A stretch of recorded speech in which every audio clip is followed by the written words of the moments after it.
Então você está querendo investir, mas não sabe como começar. Você pretende iniciar o mais rápido possível para o quanto antes poder viver dos seus rendimentos sem depender do trabalho, mas tem medo de perder dinheiro por não saber a forma correta de como começar. Então fica nesse vídeo até o final que eu vou te ajudar com isso. Eu me chamo Rony e nesse vídeo aqui eu vou te ensinar o passo a passo de como começar da forma correta no mundo dos investimentos, mesmo que você não saiba de nada. Eu vou te explicar como tudo funciona e te mostrar na prática, de forma segura, na tela do meu celular, como fazer os seus primeiros investimentos. Eu criei esse canal aqui com o objetivo de passar para vocês tudo que eu aprendi ao longo desses quase 2 anos, estudando, investindo, quebrando a cara, mas aprendendo com tudo isso. Eu pretendo compartilhar através dos próximos vídeos o que eu venho aprendendo nessa minha jornada como investidor. Então, desde já, eu peço que você inscreva-se no canal, ative o sininho para ser notificado sempre que sair vídeo novo e se ficar alguma dúvida, deixa aqui nos comentários que eu vou pessoalmente te responder. Então, sem enrolação, vamos para o que importa. Eu já vou te mostrar na prática o passo a passo de como fazer os seus investimentos. Mas antes, eu preciso que você tenha o conhecimento de algumas informações básicas. A primeira coisa que você precisa ter em mente é que existem 3 objetivos principais para se fazer investimentos. O primeiro deles é você criar uma proteção pessoal contra possíveis imprevistos ou emergência. Calma aí que eu já vou falar mais sobre ele. O segundo objetivo principal para se fazer investimentos é você aumentar o seu patrimônio, é você multiplicar o seu dinheiro investido. Normalmente esse segundo objetivo ele está ligado a você chegar à sua independência financeira através da criação de uma renda passiva com seus investimentos. E o terceiro objetivo principal para se fazer investimentos é você alcançar um objetivo específico, alcançar uma meta específica. No vídeo de hoje, a gente vai falar do primeiro objetivo e nos próximos 2 vídeos a gente vai falar sobre os outros 2 objetivos restantes. Então vamos lá, proteção pessoal. A proteção pessoal, você vai alcançar ela criando o que nós investidores chamamos de reserva de emergência. Esse é o primeiro investimento que você deve iniciar e concluir antes de qualquer outro. A reserva de emergência é um valor que você poupa da sua fonte de renda, mas não só poupa, como você investe esse valor com o objetivo de usar em casos de imprevistos ou de emergência, sejam imprevistos financeiros, imprevisto de saúde ou imprevisto de qualquer outra circunstância. Por ser uma proteção financeira contra a emergência, nós precisamos estar com ela concluída antes de iniciar qualquer outro investimento. Afinal de contas, a gente não sabe qual o tamanho financeiro desse imprevisto, nem quando ele poderá acontecer. Então vamos lá, vamos por um exemplo prático e rápido aqui.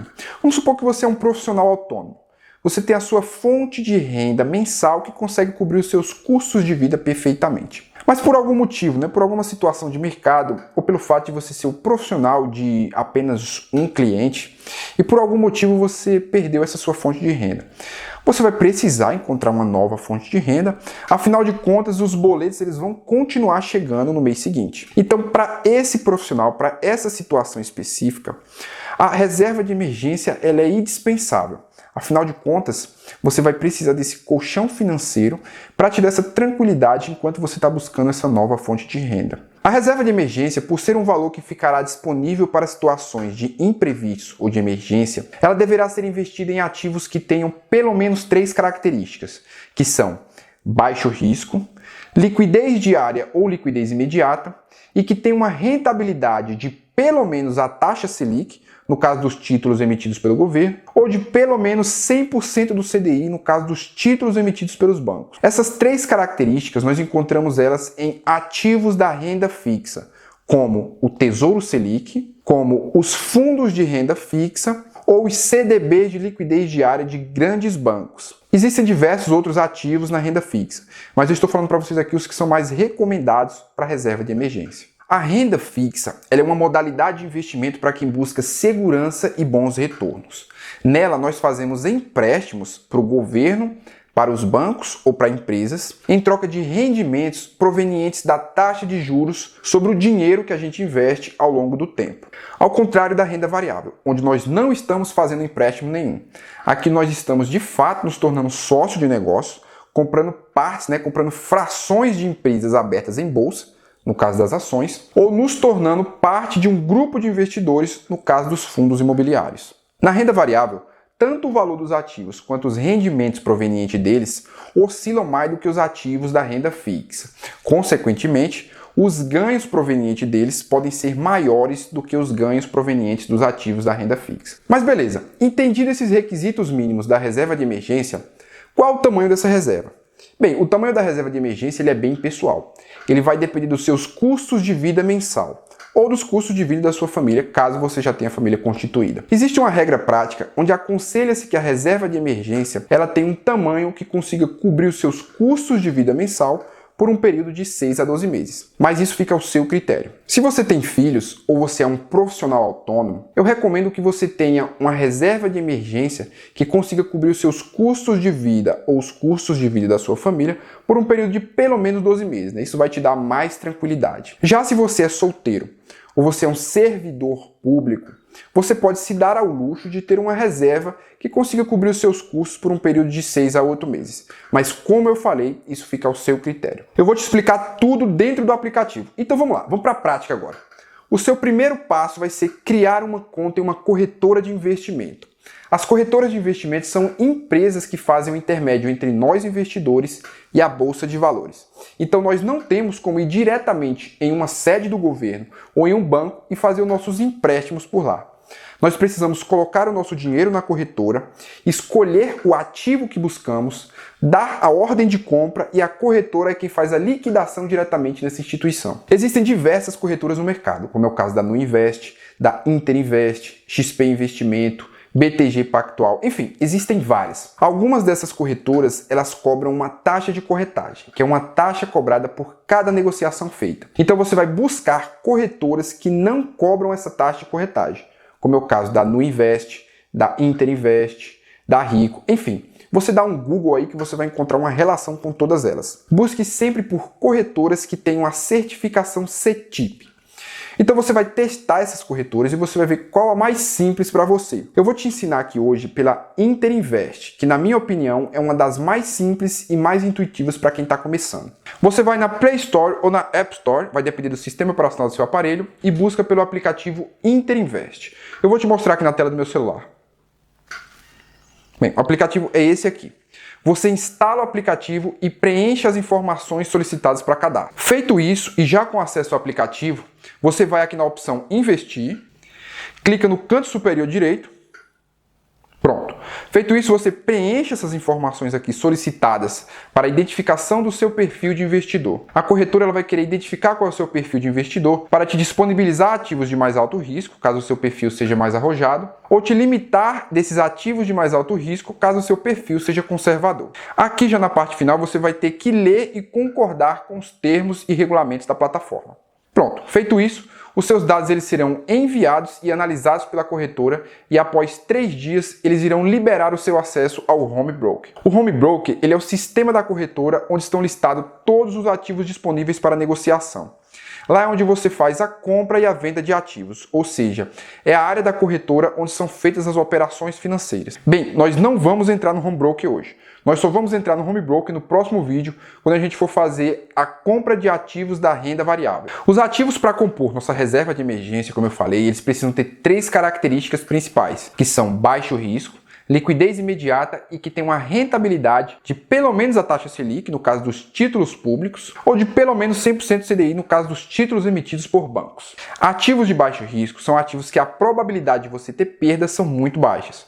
Ou seja, as chances de você levar um calote, ou até mesmo do governo ou um banco vir a quebrar são muito baixas. O investimento mais seguro da Bolsa hoje é o Tesouro Selic. Ele é basicamente um empréstimo que nós estamos fazendo para o governo do Brasil. E por ser feito para o governo, eles são popularmente chamados de livres de risco. O governo federal, por meio do Tesouro Direto, ele consegue se financiar até mesmo em épocas de crise. Ele possui uma série de instrumentos que consegue pagar suas dívidas, como por exemplo, pode imprimir mais dinheiro, pode aumentar a tributação do país e, em último caso, ele pode até pedir um empréstimo para o FMI, que é o Fundo Monetário Internacional. Então, como nós buscamos segurança, nós vamos criar a nossa reserva de emergência no Tesouro Selic. Aqui no aplicativo nós vamos em Mostrar Mais, Tesouro Direto, pronto. Aqui você terá acesso a todos os títulos públicos disponíveis nesse momento.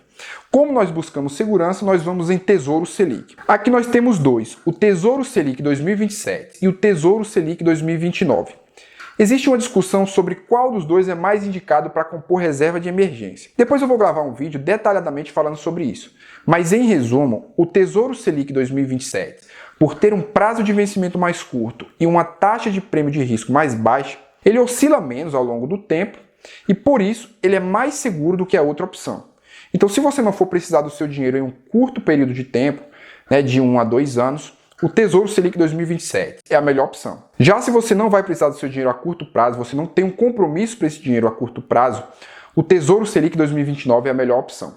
Embora ele oscile mais o seu valor ao longo do tempo, nessa opção você paga menos imposto se você levar ele até o seu prazo de vencimento, até a sua data de vencimento. Como não sabemos exatamente quando vamos precisar desse dinheiro, eu vou te ensinar aqui pelo Tesouro Selic 2029, mas isso não é nenhuma recomendação de investimento. Tanto o Tesouro Selic 2029 quanto o Tesouro Selic 2027, eles rendem de acordo com a taxa Selic meta. A taxa Selic efetiva, que é essa taxa de juros divulgada no jornal, ela é a taxa média de juros do nosso país. E hoje ela está em 11,25. Essa taxa ela atua como uma base para outras taxas de juros do mercado. A taxa Selic meta ela é 0,1% mais baixa do que a taxa Selic efetiva.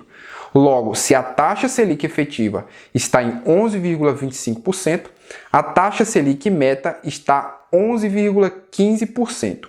E os nossos investimentos eles irão render de acordo com a taxa Selic meta. Bem, o vencimento dele está para 1º de março de 2029, ou seja, quando chegar nessa data, o valor que você investiu ele cairá automaticamente na conta da corretora, somado aos rendimentos do período investido. O dinheiro que cai na corretora ele é um valor líquido, ou seja, já foi descontado o imposto de renda sobre os rendimentos do seu investimento, ok? O imposto de renda ele incide apenas sobre os rendimentos e não sobre o valor investido. O Tesouro Selic está sujeito ao imposto de renda regressivo. Logo, quanto mais tempo o seu dinheiro passa investido, menor vai sendo a alíquota de imposto cobrado sobre os seus rendimentos. O imposto de renda regressivo, ele segue essa tabela regressiva que está aqui ao lado. E nela a gente consegue ver que nos primeiros 180 dias, a gente paga 22,5% de imposto sobre todos os rendimentos que a gente recebe. E a partir dos 2 anos, a gente passa a pagar 15% de imposto. Além disso, nos primeiros 30 dias de investimento, também é cobrado o IOF, que é um imposto por operações financeiras. Assim como o imposto de renda, o IOF ele também só incide sobre os rendimentos do seu investimento. E após 30 dias você não pagará mais esse valor. Aqui ao lado você vê a tabela regressiva do IOF. O tipo de resgate desse ativo é D+0, ou seja, imediato. E o que isso significa? Significa que o nosso investimento ele terá liquidez diária. Liquidez diária é a capacidade de poder resgatar o nosso dinheiro investido no dia que quiser, com a rentabilidade proporcional ao tempo que ficou investido. Todo investimento de renda fixa ele possui uma data de vencimento.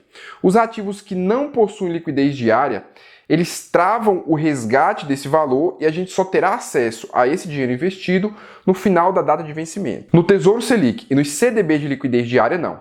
Mesmo antes da data de vencimento do ativo, a gente consegue solicitar o resgate dele referente ao valor que a gente investiu, somado aos rendimentos, proporcional apenas àquele tempo que ficou investido. Agora, o que você não pode confundir é tipo de resgate com tempo de liquidação. O resgate é quando você pode solicitar o seu dinheiro em relação ao vencimento do ativo. Já tempo de liquidação é quando ele de fato será processado e cairá na sua conta. No Tesouro Selic, o tempo de liquidação é D+1, ou seja, se você solicitar o resgate do dinheiro hoje, um dia útil depois, ele cairá na sua conta da corretora. Se fosse D+10, solicitando hoje, 10 dias úteis depois, ele cairia na conta da sua corretora. E assim sucessivamente. Então aqui você coloca o valor que você pretende investir. Lembrando que o valor mínimo é de uma fração da cota, que nesse caso aqui está de R$ 143,39. Pronto. Feito isso, você clica em agendar e o seu dinheiro estará investido. É simples assim. Eu não vou investir aqui agora porque eu não estou no meu momento de investimento e também porque eu já estou satisfeito com a minha reserva de emergência. Nós precisamos nos atentar a duas coisas. A primeira é que a nossa reserva de emergência ela precisa ter liquidez imediata de fato. Nós precisamos ter acesso a esse dinheiro em qualquer dia e horário. Afinal de contas, os imprevistos eles podem ocorrer a qualquer momento. Como o nosso investimento ele tem um tempo de liquidação de D+1, nós podemos chegar a ficar até 2 dias sem acesso a esse dinheiro se a gente, por exemplo, fizer uma solicitação de resgate em uma sexta-feira. visto que sábado e domingo não são dias úteis, a gente só terá acesso a esse dinheiro na segunda-feira. Então, nesse ponto, o Tesouro Selic ele não nos atende 100%. Outro ponto negativo do Tesouro Selic é a taxa de custódia cobrada pela B3, pela nossa Bolsa de Valores. Para investimentos que superam R$10 mil, é cobrada uma taxa de 0,20% ao ano sobre valores excedentes a esses 10 mil. Ou seja, se você investe R$11 mil, é cobrada essa taxa de 0,20% sobre R$1.000. Os primeiros R$10 mil investidos, eles são isentos dessa taxa. Embora seja um valor, uma taxa baixa, para pessoas que têm um custo de vida mais alto e logo vão necessitar de uma reserva de emergência maior, essa taxa ela deve ser levada em consideração nos seus cálculos de rentabilidade. Uma possibilidade também segura de criar reserva de emergência é investindo em CDBs de liquidez diária, desde que eles rendam pelo menos 100% do CDI e que sejam feitos em bancos grandes, como Itaú, BTG Pactual, Banco do Brasil, Santander, que são instituições já estabelecidas e a probabilidade de falência dessas instituições são muito baixas. Para quem não sabe, CDBs são certificados de depósito bancário. Eles são, na prática, empréstimos que nós fazemos para os bancos. Se no Tesouro Selic nós fazíamos empréstimos para o governo, nos CDBs nós fazemos empréstimo para os bancos financiarem suas atividades. E por ser feito para os bancos, nós devemos ficar atentos à saúde financeira dessa instituição. Investimentos feitos em CDB não pagam a taxa de custódia. Independente do valor que você investir, não paga a taxa de custódia. E por isso, esses ativos eles passam a ter essa atratividade para investimentos feitos acima de R$10 mil. Outra estratégia também utilizada, que inclusive é a que eu uso, é a de particionar a reserva de emergência em 2 ou mais investimentos, em 2 ou mais ativos diferentes. A maior parte recomenda-se sempre deixar em Tesouro Selic, que é o ativo que possui o mais baixo risco do mercado e uma liquidez, digamos que razoavelmente imediata. E uma parte menor investida em CDB de liquidez diária de um grande banco, como por exemplo o CDB-DI do Banco Itaú, que possui uma rentabilidade de 100% do CDI e uma liquidez imediata. E você pode solicitar o resgate em qualquer dia e horário, inclusive sábado, domingo e feriado. O único ponto negativo do CDB-DI do Itaú é que ele possui um valor de resgate mínimo de R$100, ou seja, se você solicitar o resgate de um valor abaixo de R$100, você vai ter que sacar no mínimo R$100. Nada impede que nós possamos usar também a caixinha reserva de emergência da Nubank, que possui liquidez imediata em qualquer dia e horário da semana e não possui um limite mínimo para resgate. Esse dinheiro da caixinha, sim, ele vai conseguir me atender em qualquer momento do dia e no próximo dia útil seguinte eu terei acesso a toda a minha reserva de emergência que está investido em um Tesouro Selic. O dinheiro investido na caixinha reserva de emergência da Nubank, ele fica aplicado em RDBs de resgate imediato e fundos de renda fixa, ambos geridos pela Nubank. Esses investimentos eles têm a garantia do FGC e eles não possuem taxa de custódia nem de administração. Como trata-se de investimentos feitos em renda fixa, as regras de cobrança de impostos e de IOF são as mesmas que para o Tesouro Selic. Mas lembre-se, o recomendado é sempre deixar a maior parte ou todo em ativos mais seguros. O ideal é que todos os meses você poupe uma parte do seu dinheiro e repita esse processo até você alcançar um montante que te dê segurança. Lembrando que o nosso objetivo aqui não é multiplicar o nosso dinheiro, mas sim investir esse dinheiro e evitar que ele perca valor pelo efeito da inflação no tempo. Então foi isso, pessoal. Por hoje eu vou ficando por aqui. Se ficou alguma dúvida, deixa aqui nos comentários que eu vou te responder. Se você gostou desse vídeo, deixa o seu like e inscreva-se no canal. Você vai me ajudar bastante. Então foi isso. Até o próximo vídeo. Fui!